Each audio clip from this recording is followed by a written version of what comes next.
সূরা মাইদা আয়াত ৫১।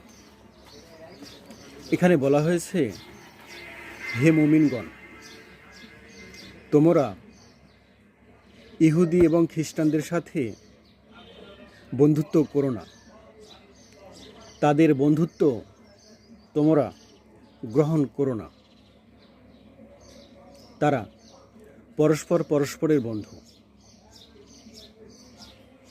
দুঃখজনক হলেও আজকের বাস্তবতা, আমেরিকা ইসরায়েল মিলে ইরানের উপর যুদ্ধ চাপিয়ে দিয়েছে। কেন যুদ্ধ চাপিয়ে দিয়েছে?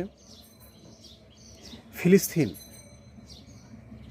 নিরীহ মা ও শিশুকে ইসরায়েল এবং আমেরিকা মিলে হত্যা করছে, ফিলিস্তিন ধ্বংস করছে।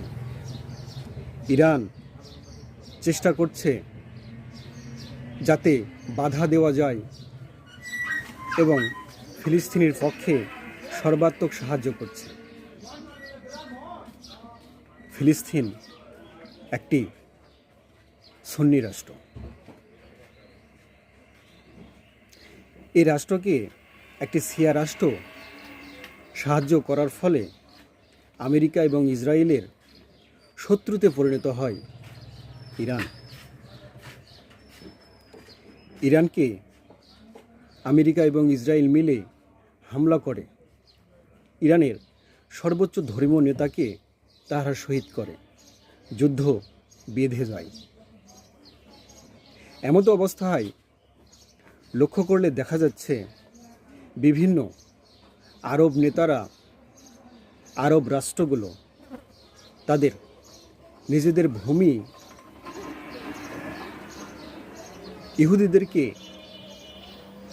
দিয়েছে যাতে তাহারা ঘাঁটি গেড়ে ইরানকে ধ্বংস করতে পারে। আজারবাইজান, বাহরাইন, আরব আমিরাত, জর্ডান, এরকম কিছু রাষ্ট্র,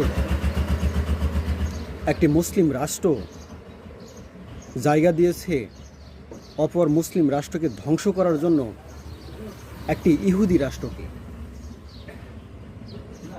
আজকে ইরানের উপর কেন আমেরিকা হামলা করলো?